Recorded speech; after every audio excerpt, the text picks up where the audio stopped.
akan estimasi ARDL pagi ini karena minggu lalu kita sudah bahas tentang teorinya. Hari ini kita bahas tentang bagaimana mengestimasi ARDL. Ini data ini sudah ada sama kita. Di sini ada M1, kemudian ada GDP, ada kurs, tingkat bunga ya. Lalu kita lakukan transformasi ke dalam bentuk log ya.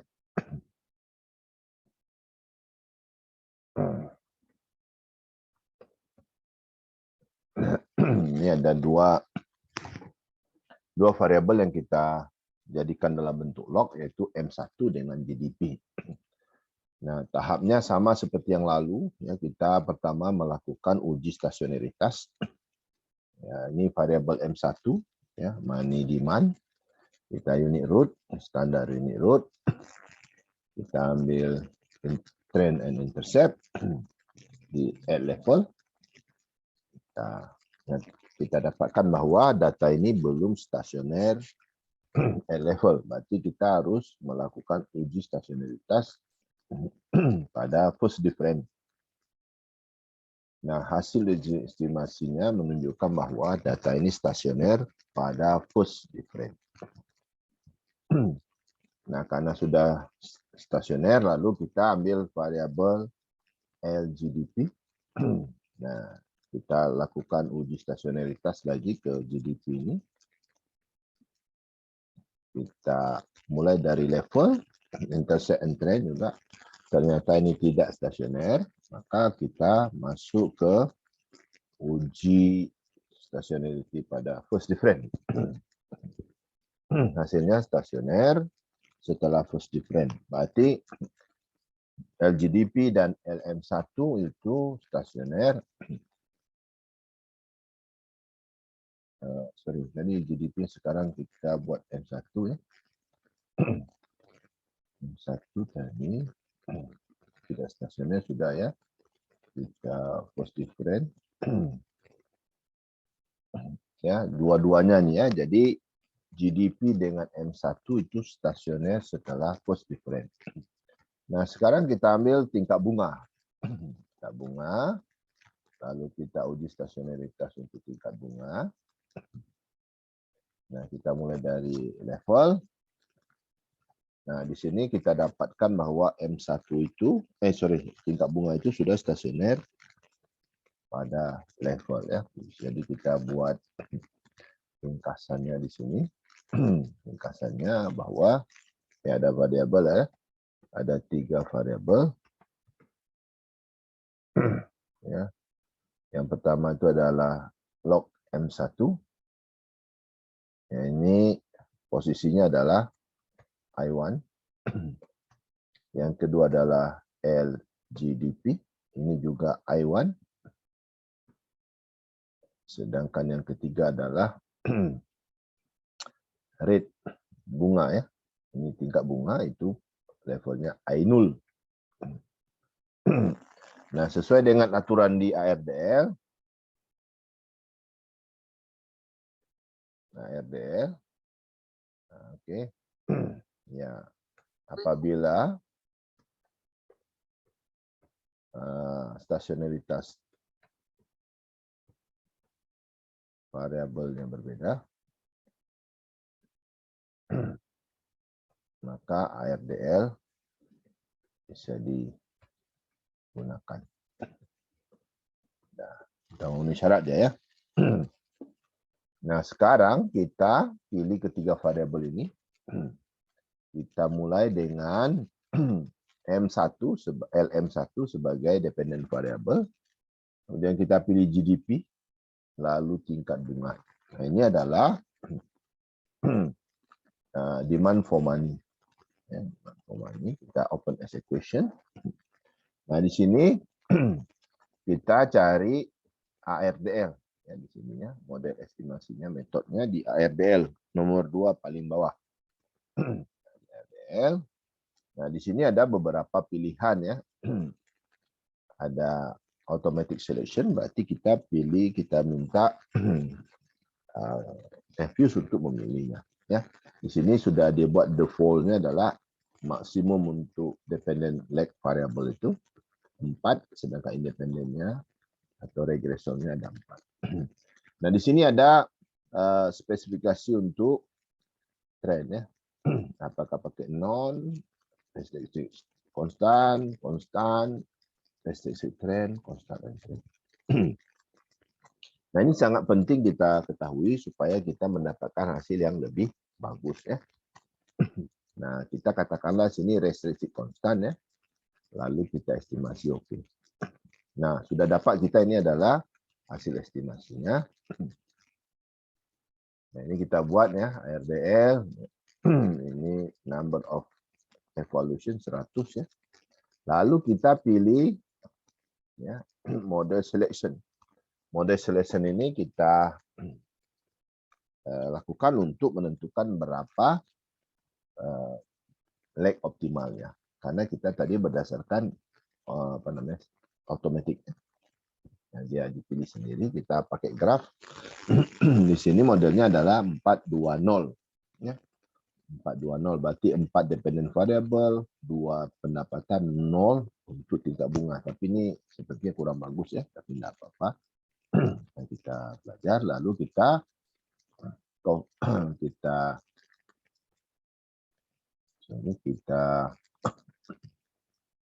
pilih di sini ya, koefisien diagnostik. Kita pilih sini error correction form. Nah, error correction form ini kita untuk mengetahui apakah model kita itu memenuhi syarat atau tidak. Di sini kita dapatkan koefisien integration yang ini, ya, dia nilainya negatif dan lebih kecil dari 1, lalu dia ini signifikan. Nah, dari sini kita bisa nyatakan bahwa ini memenuhi syarat ya, karena leg dari residual itu koefisiennya negatif dan kurang dari 1 serta dia signifikan. Ini syarat pertama sudah terpenuhi. Lalu kita lakukan long run and bond test. Nah, ini ya, ini long run and bond test. Nah, ini kalau ada D ini berarti jangka pendek.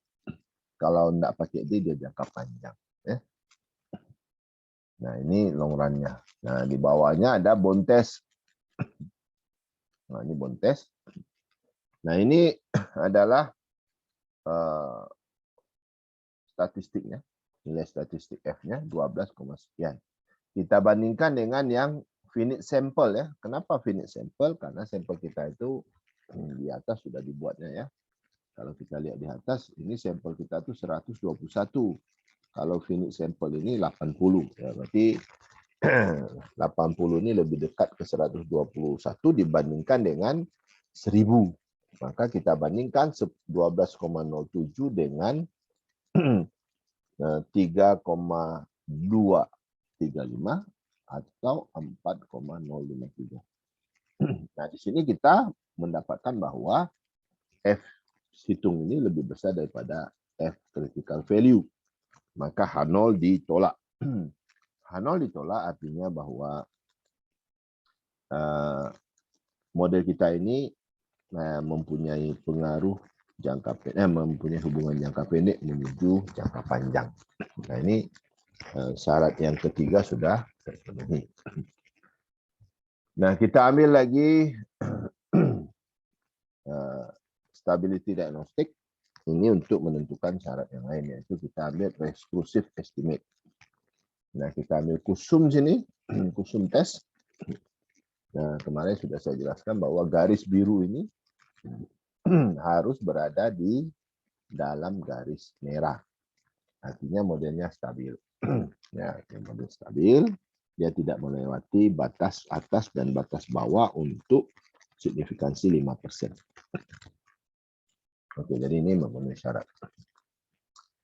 Nah, lalu kita lanjutkan dengan kusum Q. Nah, ini syarat yang lain. Nah, ini kita dapatkan ini memenuhi syarat karena tidak ada garis biru ini tidak memotong garis merah. Ya, jadi ini memenuhi syarat modelnya. Oke, nah, jadi kita mempunyai hasil yang memenuhi syarat. Nah, tapi kita lihat dulu di sini ya, yang jangka pendek tadi dengan jangka panjang. Jadi kita ambil sini ya, coefficient diagnostic. Kalau kita error correction form, nah kita dapatkan ini jangka pendek ya, ini coefficient jangka pendek. Kita dapatkan bahwa GDP itu signifikan, lag GDP artinya sebelumnya itu signifikan. Ya, misalnya kalau kita punya kuartalan, berarti pendapatan 4 bulan sebelumnya itu mempunyai pengaruh positif dan signifikan terhadap permintaan uang. Nah, artinya kalau pendapatan kita naik sebelumnya, maka demand for money akan naik. Ya. Nah, ini adalah jangka pendek. Nah, kemudian kalau kita ambil yang jangka panjang, ini dia. Nah, ini ada jangka panjang. Dalam jangka panjang, ini tidak ada yang signifikan ini. Ya, ini tidak ada signifikan, tidak ada signifikan. Wajar ya, kenapa? Ini adalah narrow money demand, permintaan untuk uang dalam arti sempit. Nah, artinya ini tidak punya pengaruh, wajar dia tidak punya pengaruh. Oke, ada pertanyaan?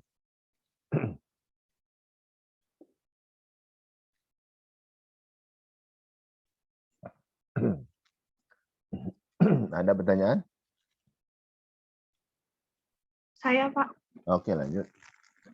Saya ingin bertanya, misalnya datanya 11 tahun dalam periode bulan, apakah boleh kita menggunakan maksimal dependen variabelnya 1, regresi maksimal lag-nya 9, supaya memenuhi keempat syarat ARDL? Bisa, bisa. Nah, jadi ini saya mengulangi.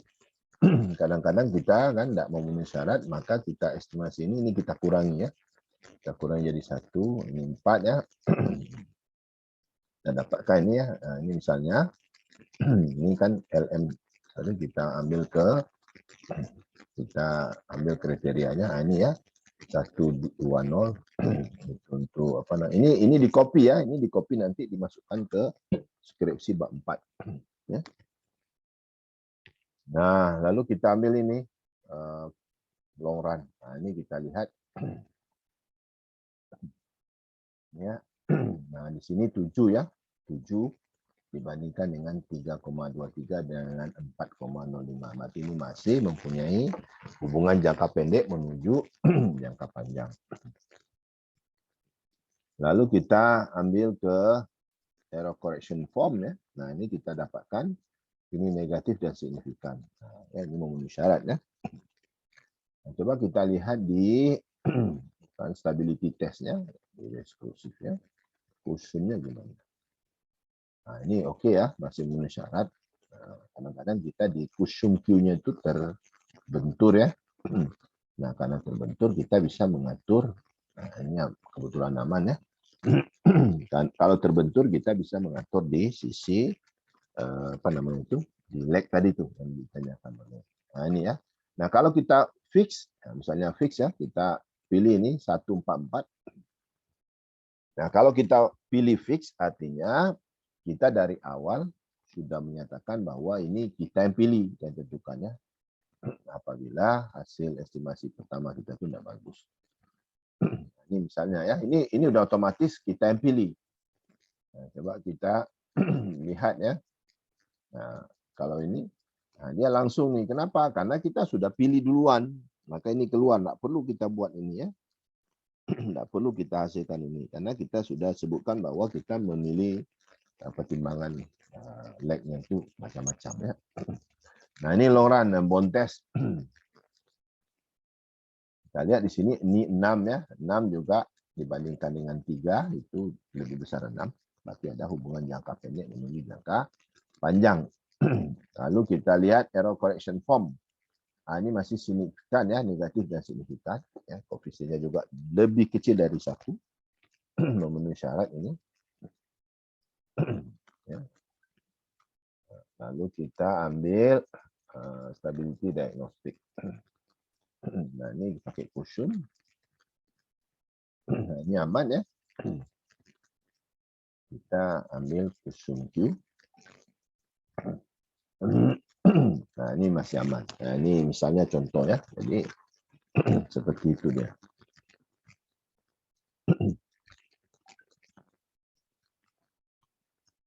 Oke, ada pertanyaan lain? Tanya aja ini karena sekarang mahasiswa banyak yang sudah mulai pakai ini ya. Dari dulu saya enggak ajar ini RDL. Ternyata mahasiswa banyak yang pakai RDL. Tanya aja.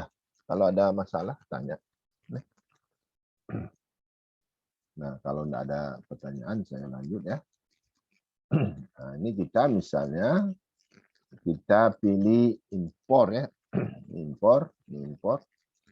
Kita, apa namanya itu, kita hasilkan LM sama dengan log impor ya. Log M. Nah, impor.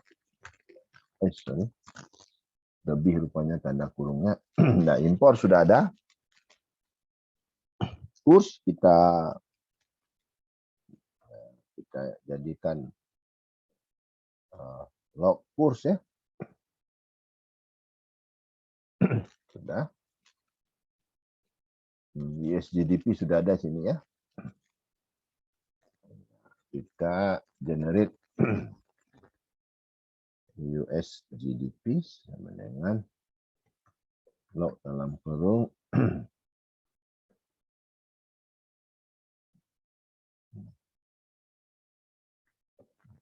oke.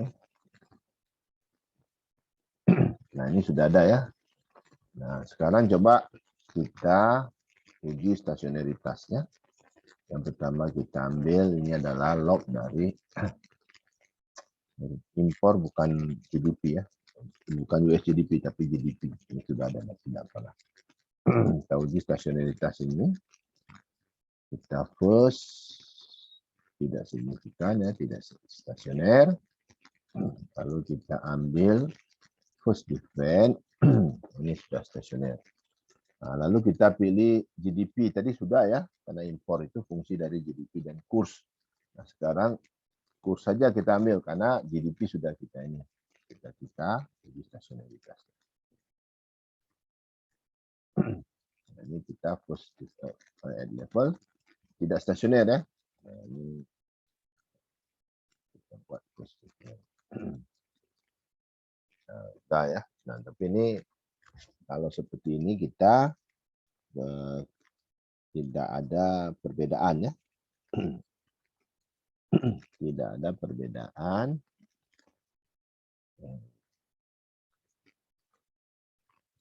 Apa namanya itu? Stasionaritas. Nah, ini susah kan.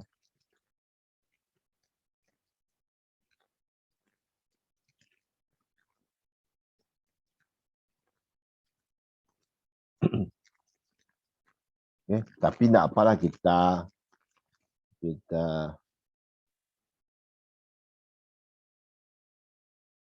estimasi aja ya.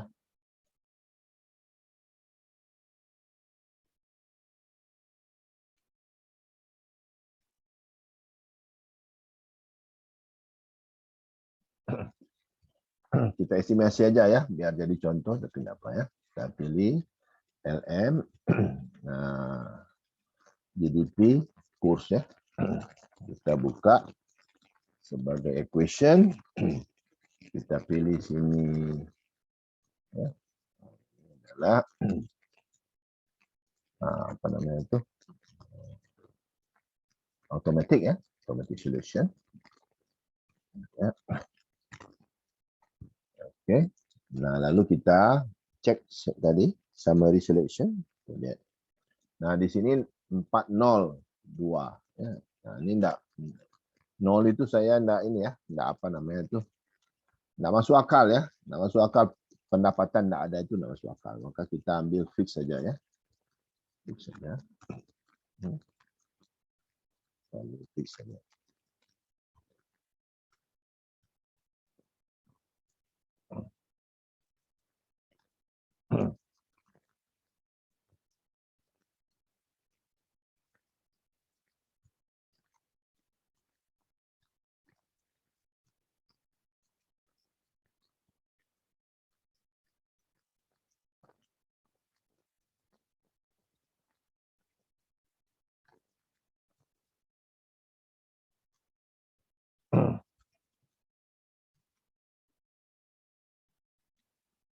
Oke.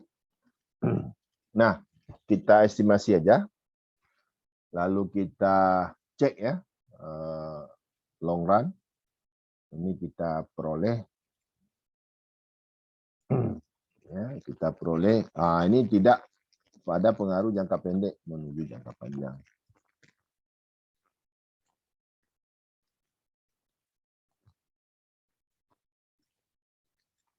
Dan tidak ada pengaruh jangka pendek menuju jangka panjang. Kenapa? Karena F ini lebih kecil dari statistiknya nih, critical value.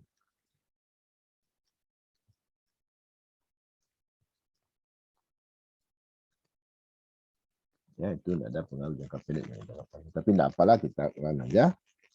Lalu kita lihat di sini error correction form. Nah, di sini ini masih memenuhi syarat ya untuk ini ya. Memenuhi syarat negatif dan signifikan, koefisiennya juga di bawah 1 ya. Coba sekarang kita stability test. Karena ini kalau makin banyak kasus makin bagus ya untuk kita pelajari. Nah, ini memenuhi syarat ya untuk kusumnya. Sekarang kita masuk ke kusum Q.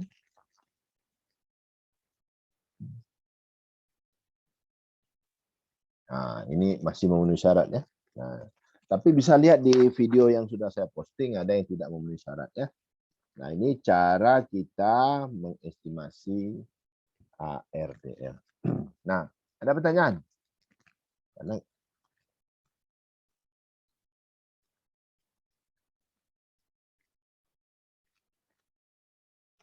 Ada pertanyaan?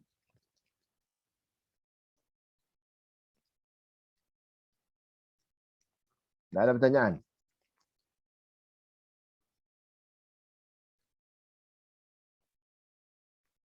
Oh, kalau tidak ada pertanyaan, saya lanjut ya.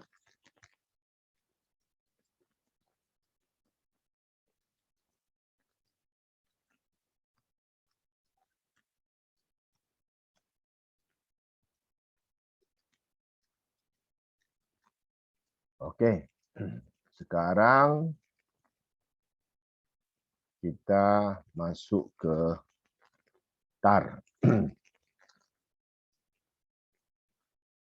Ya, kita masuk ke TAR.